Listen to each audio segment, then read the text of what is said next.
You've been told, you've been taught to look to the sky for God. But what if the real power isn't above you, isn't outside of you? What if the real power is within? My name is Peter Abundant, aka Dr. Abundant, PhD and ordained minister of metaphysical sciences. I am also the author of The Enlightened Shadow and Spiritual, Not Religious, both available on Amazon and Audible. You know, the one thing I would admit when it comes to considering different points of view and different belief systems is that atheists, they might have a clue. They might be right about something here in their belief. Now, atheists, they don't believe in a sky god, so to speak, or a God outside of us or above us looking down. They don't believe in religion. And, there is some truth to that belief system. Now, this isn't to really harp on, whether or not God exists, because I certainly, most definitely believe God does exist. The question is, where is God? And so when we think about God, when we think about belief systems, when we think about ourselves in relationship to God, it's very important to recognize that, because even if there is a God above, the truth of the matter is it means nothing if you're not aligned with the God within. Why is that? Well, think about communication, right? Think about means by which we communicate with one another. Think about, say, for example, the television. What's the purpose of having a broadcasting system if you don't have a television to receive the message? Think about maybe your best friend, your spouse, your loved one having a phone, but you don't have a phone. When you think about those two things, the important aspect that's missing is your ability to connect with that thing, that essence, that person, right? And so when you think about God, you must understand that if there is a God above, if you believe there is a God above, if there is a God surrounding us, all around us, then the best way, in fact, the only way to connect with that is by recognizing it within you, by having your own cell phone service, right, that connects to that cell phone, right, that allows you to make the connection, to communicate, So you have to understand that this idea of an external God without recognizing the God within you falls short. Because if there is an external God, which you may believe, and this is not to discredit your belief, because my belief, my understanding, my, unraveling the truth that I have discovered is that if you believe it, then it is true. That's it. So believing in an external God will fall short if you are not recognizing that which you connect with God, and that is your own divine essence. You see? So when people only acknowledge God outside of themselves, say through religion, through fear, right? Through rituals, or any kind of mechanism of approval, then what happens is we are looking to connect with something by which we have no means of true connection because we're not identifying it within ourselves. Okay. You cannot connect with somebody who has a cell phone if you don't have a cell phone. You cannot, send somebody a package, right, to their address if you don't have a means by which to send it, right? So you have to recognize that connection happens by recognizing that the essence must be obtained, must be had by both things, right? So you, God. Now, if you don't have that, then the idea of something being outside of you, right? Having somebody's address and not being able to get to the address or send something to the address or not having something to send to the address is pointless. Your best friend, your spouse having a cell phone means nothing if you have no means to connect or call that cell phone. Having say, the, internet, but yet you don't have a computer, you don't have a cell phone, you don't have any means to connect with that internet, then the internet essentially doesn't exist. It means nothing. And so you have to recognize that when it comes to God, when it comes to this idea of worship, without the embodiment, the recognition that it is within you, it ultimately leads to things like guilt, hypocrisy, spiritual disempowerment, basically following along and not truly connecting with and having your own relationship with that which we call God, the universe, all that exists and is. You see, you may pray, but you don't trust yourself. You may speak with God, but that conversation is only one-sided. It is only from a perspective of fear, guilt, trying to get God's approval, so that way God doesn't judge you, send you to hell, or whatever your belief system is. But what I'm saying is that there is a serious, literal disconnection there when you're not recognizing that that which is in you is a part of that which you are looking to connect with. You see? So you may, ask for blessings, but, you are denying your own power, particularly when it comes to prayer. And so when you identify, understand that, the thing that atheists, in a way get right is that they reject this idea of a sky god, right? Because they essentially value evidence, logic, right? Empowerment. Ultimately, they value their experience, their individual experience. And that's what the spiritual journey is really about. I would say that atheism is a very profound spiritual journey because it is somebody who is rejecting belief systems that were passed down through generations and cultures and different, places and time frames and areas of the world that are completely different than what it is we're experiencing now. And they recognize that their journey is going to be their journey. You cannot take on somebody else's journey or ideas as your own. You can now listen, gain insight, perspective, understanding, but you still take that with you into your own journey, your own truth of recognizing what is and what isn't for you. You see? So, when it comes to, this understanding of whether it be atheism, whether it be, Christianity, Islam, Buddhism, what have you, right? Spiritualism, you have to have a element of rejecting this idea of an external authority that only exists externally. You have to be able to recognize the spiritual strength that is within you, right? When you understand that, then you may not call that external thing God, but essentially you're seeking truth. And you identify that that truth is laid down on the foundation of your consciousness, of your experience, right? Of who you are. And when you understand that, you recognize that you don't have to follow a religion. You understand that you are the religion. You see, you don't have to follow a way. You are the way. You don't have to look for an authority to teach you, to show you. You are that authority. You don't have to identify or look for a power that is bigger than you and everything else, because ultimately you are that power. It is within you.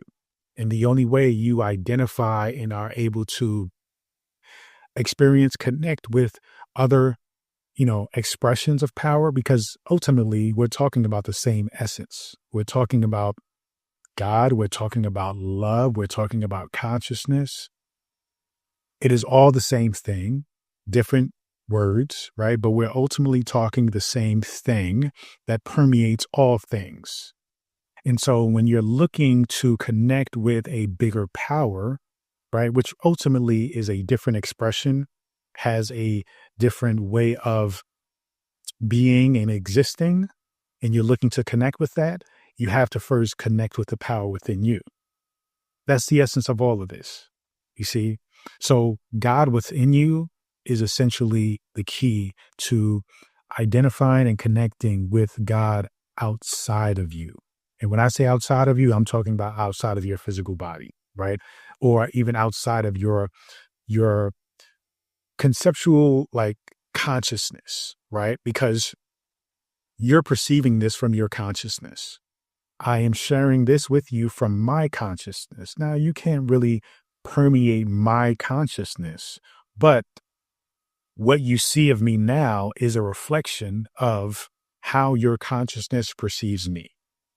So ultimately, you are recognizing that everything is one, everything is God. You see, everything is an expression of God.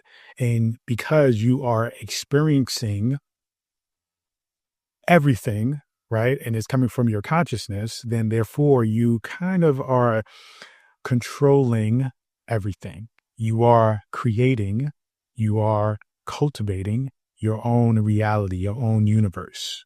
You see, so there's so many layers and complexities that can be, experienced from this understanding.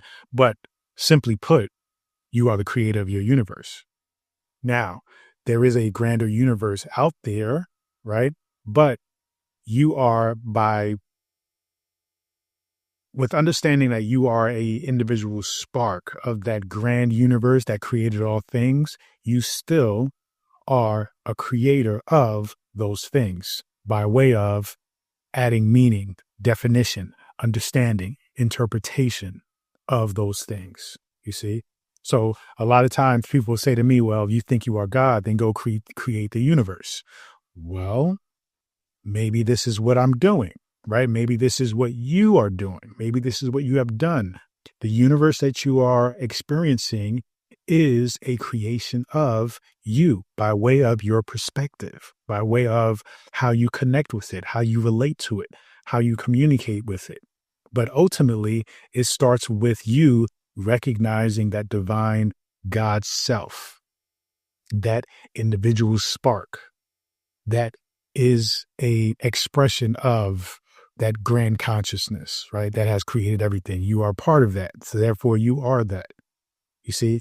So understand that God is not a person, right? God is a consciousness. It is a frequency. It is a recognition also that your consciousness is divine as well. So when you understand that if God is consciousness and if I have consciousness, then I am divine. And when you recognize that divinity, then it allows you to connect with that bigger existence of consciousness. And so when you are aligning with your inner God, it means that you're trusting your intuition. You're trusting, love and acting from a place of love. And you're standing in your truth. Your truth isn't about, an egotistical point of view.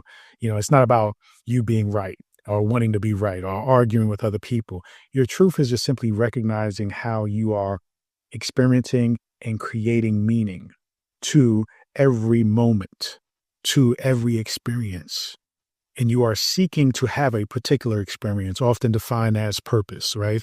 As, fulfillment, joy, happiness, success, even. And so when you recognize that, then God is not above you watching you anymore, Not to say that God isn't there as well, but you recognize that the most important space and place that you should be thinking about God is within yourself, right? You are the source. You are the essence. You are the creation of all of this. And so when you recognize that you are the source of that which you are experiencing, then you can connect on a very deep level with any ideas, any understandings, any belief systems that recognize and identifies with a God in the sky, you know? So what happens when you align with that is that life just starts to flow, right? You are feeling guided, right? Because you are trusting in yourself. You see, you stop outsourcing your worth and your purpose to something else, some other idea or concept of a power that is saying what you should be doing or dictating by means of a middleman, right? A priest or a minister that's saying, this is what you should be doing. This is how you should be living your life. When you are the direct line, you are the direct means of communication to that source, because that source is within you. And so when you understand that, then you are free to simply trust in yourself and not look outside of you to gain an understanding as to your worth and your purpose. You know, the world begins to like reflect your inner authority. And, you know, you're not so much led by outer obedience or reverence. You know, there is a sense of reverence that comes with recognizing that the beauty, the divinity within you is within everything else and everyone else. So when you start to connect with that within yourself, you start to actually witness it and see it within every single person, you know, even quote unquote, a horrible person, you know, you still recognize the divinity within them. Now, sometimes it'll make you even more angry because you know that they are not aligned with that divine beauty and love, you know? And so sometimes when you recognize the divinity within all things, you see, okay, this person has God within them, but yet they're acting like Satan, right? They're acting like the devil. And that's basically because they haven't really come in tune with the divinity, obviously, but they haven't come in tune with what alignment looks like for them, right? Which is happiness, joy, peace, right? They may only be directed and living with the intention of creating what they were told is happiness or what they were told is success. And by any means, it doesn't matter who they have to step on, who they have to take advantage of, who they have to lie to, whom they have to hurt, they are still going to get that thing. And so you recognize that even though they aren't aligned with their own divinity, still the consciousness, right? Our divinity is so smart, so intelligent that even the horrible person has a purpose, because them doing these horrific acts will still begin to ripple throughout the universe with everybody that they exchange with, everybody they affect, and ultimately create a space for those people to actually recognize their own divinity, you see, by seeing the misalignment of that one person. So in many ways, and I think all ways, even negativity still produces positivity. Sometimes it just looks messy, sometimes it's chaotic, but nonetheless, positivity, love will always win, will always remain, will always exist, will always spread and be shown, expressed, and felt, you know? So you essentially become the answer to your prayers when you acknowledge the divine essence within you. Do not get so attached to a sky god that you forget the God within you, that you forget the internal God, you see, the true God, the God that connects you with all other expressions of God, you know? So I want you to just don't get stuck debating if God exists out there or not. That's not what this is about. But what I want you to do is ask yourself, are you embodying the God in here? Are you actually living in alignment with what makes you feel godly, what makes you feel beautiful, what makes you feel amazing? You know, that's the most important thing. So let go of outside sources and outsourcing your love, your power, your beauty, your talents, and recognize that everything, and I mean every single thing that you desire, is within you. Every single thing that you desire is you. All you have to do is open up your heart and allow it to express itself so that way the universe can respond and reflect that which you are. You see, that's just essentially how you create the life that you want. So recognize the God within you and allow that God to actually create the universe that you are experiencing. Thank you so much. Feel free to go to drabundant.com, subscribe to my daily newsletter, and get access to this free ebook and so much more. Continue to join me. Peace and abundance always.